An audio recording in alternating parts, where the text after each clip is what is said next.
Bien, y partiendo de esa base de que no hay un método, no hay una regla, no hay una fórmula, y de que también el hacer documental es una experiencia de vida, no solo una experiencia audiovisual, viene acá otra pregunta y es que podría también circunscribirse a esto de la experiencia vivida desde la posición de realizador, y es cómo se da la transformación de la gente real en un personaje, cómo se termina convirtiendo la persona que tenemos al frente en el personaje de una película.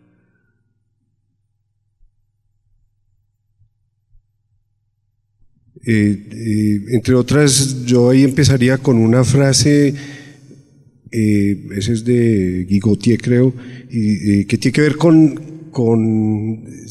qué tanto actuamos en la vida real. Entonces, él dice, todo el mundo actúa, excepto algunos actores. O sea, la gran paradoja es que quienes habrían estudiado para desempeñarse como actores y ese es su oficio, a veces ya no actúan, mientras que en la vida cotidiana todos estamos actuando. Pues aquí la actuación ha sido muy grata, sí, pero sabemos que tenemos que desempeñar un rol, ponernos la máscara, etcétera, etcétera. Y sobre eso hay teorías sociológicas y todo lo demás. Entonces, para bien o para mal, desafortunadamente, en el documental finalmente son personas que vamos a ver en imágenes y lo que ellas hablan, si es que hablan, puede que no hablen, en una pantalla, entonces tienen que ser actores creíbles y la actuación que hacen frente a quien está filmando, frente al director y las personas que lo acompañan, pues tiene que ser creíble, convincente, y yo utilizo un término pues que es anglo, tiene que tener feeling, mal que bien, y entonces pues en esos procesos hay que escoger a las personas. El problema es, por ejemplo, cuando yo hice una película, por ejemplo, con mi familia, literalmente, y ahí la investigación fue muy simple, pero era lo que yo había vivido con ellos ya casi 40 años, y bueno, como se planteó, era mi papá, mi mamá se había muerto, entre otras el móvil de tratar de aproximarme a mi papá y mis 6 hermanos, era la muerte de mi mamá, que ya había ocurrido hacía un tiempo.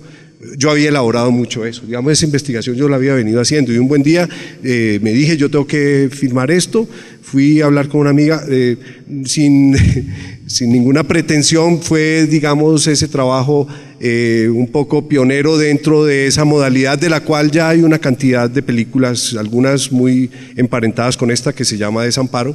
Entonces yo tenía que buscar a mis hermanos, ahí yo no podía decir, a ver, incluyo a Rafael y a Claudia, no, en principio participaban todos, pero sí era fundamental. Por ejemplo, yo sabía que mi papá era un tipo que le gustaba hablar, era médico, docente también, por ahí sí me llegó algo, y le decían el mudo, imagínense pues un poco el cuento. Entonces, y hablaba bien, con cierta elocuencia, pero actuaba muy bien, y te contaba historias a veces. Yo le escuché a él pues en mi vida 4 o 5 veces frente a diferentes interlocutores la misma historia, y cambiaba la historia, y cada vez había elementos muy atractivos, entonces era un buen personaje. Pues casi, el problema era que aceptara estar en la película y todo eso, pero una vez, pues que entre otras fue con quien primero hablé, una vez él dio su aprobación, ya sabía que podía avanzar con nosotros, y eso pues hay que hacerlo, ¿no? Entonces, porque hay gente que a veces, por ejemplo, si se trata de que cuente una historia, no la sabe contar, pues, y hay documentales que muchas veces no funcionan por ese problema, o no son convincentes, o hay que hacer cosa que ya sí entraría dentro, digamos, de las estrategias, procesos muy largos, para que esa persona se habitúe y finalmente acepte ese reto que es estar frente a la cámara, ¿no?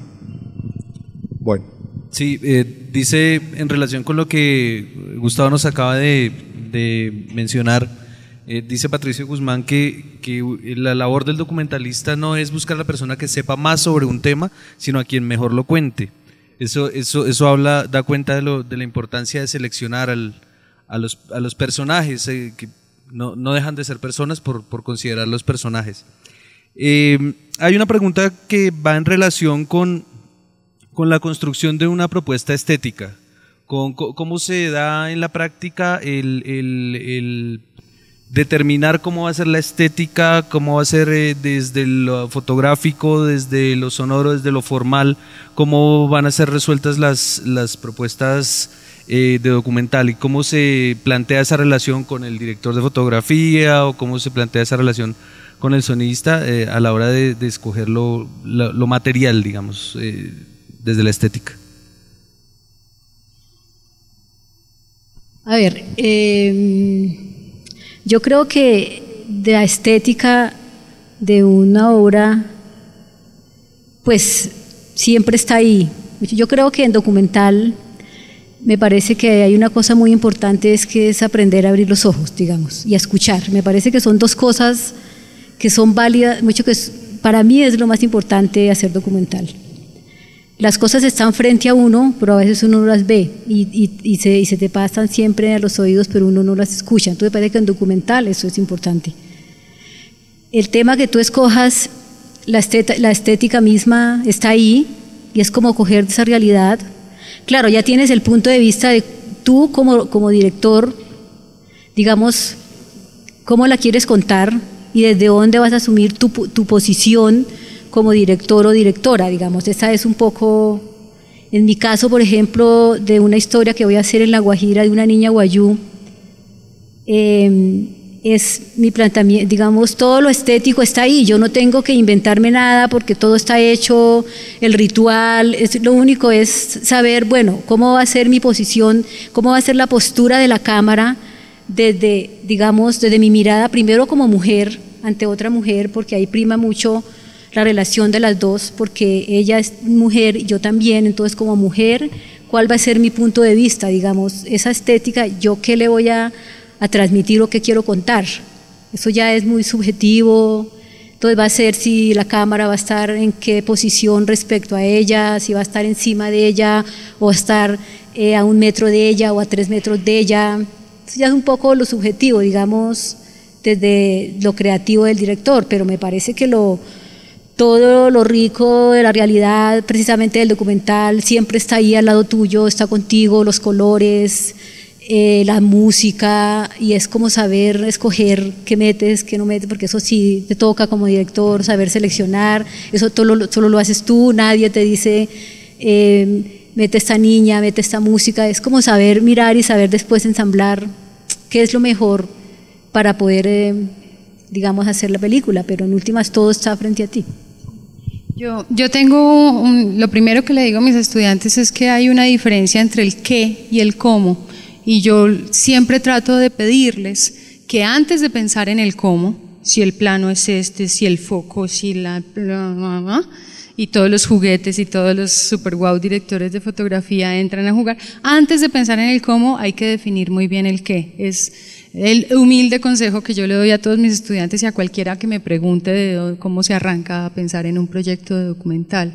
Primero definir muy bien qué es lo que quiero contar y luego ahí sí cómo. Y el desafío, el reto y el éxito estarían en encontrar una simbiosis perfecta entre el cómo y el qué, que es la poesía, ¿no?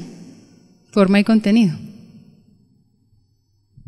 Muy bien, yo en relación con esta pregunta quería un poco como darle la vuelta y preguntarle a Camilo. Bueno, Camilo se encontró con un archivo cinematográfico que tiene un valor desde lo fotográfico increíble. Quienes hayan visto 16 Memorias darán fe de eso. Este archivo tiene una belleza en términos estéticos, en términos fotográficos tremenda. Y cómo entonces, una vez encontrada el cómo, encontrado de pronto el cómo encontraste el qué en el caso de 16 Memorias, el qué contar, si ya estaba fotografiado maravillosamente todo. Pues, o sea, lo primero que me puse como reto fue respetar en la medida de lo posible el material original, ¿cierto? O sea, respetando ese cómo. Bueno, entonces, listo, partí de ahí. Ahora, ¿qué contar? Nada, fue una cosa muy particular, fue de 33 horas que habían de material de archivo, empezar a, pues después de la limpieza, después de la recuperación del material, empezar a verlo durante muchas horas y empezar a descartar. Yo siempre lo cuento, fue algo más emocional, algo más emotivo que racional, fue simplemente empezar a ver las imágenes, de esas 33 horas empezar a seleccionar imágenes, y de esas 33 horas en un primer momento o en una primera etapa bajamos a 6 horas.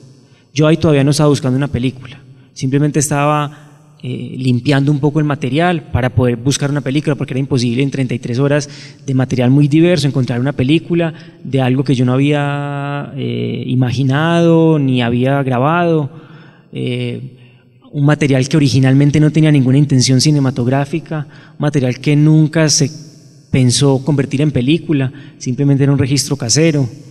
Entonces digamos que el material no tenía claro por esas razones su finalidad. Entonces yo sí quería darle una finalidad que era pues una película, pero para mí 33 horas era mucho para encontrar, era un mar muy grande de posibilidades. Entonces hago esa primera selección de 6 horas y ya dentro de esas 6 horas, junto con Caroline, que es la guionista de la película, empezamos a buscar las posibles historias para contar. Ahí ya es cuando empezamos a buscar el qué.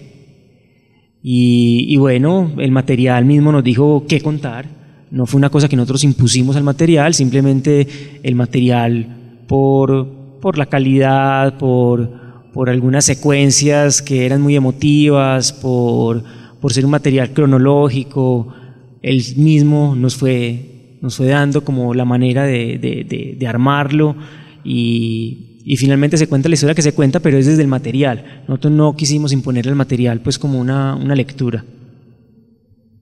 ¿Cuánto, rescato otra pregunta que estaba por ahí, ¿cuánto tiempo se llevó el proceso de selección del material?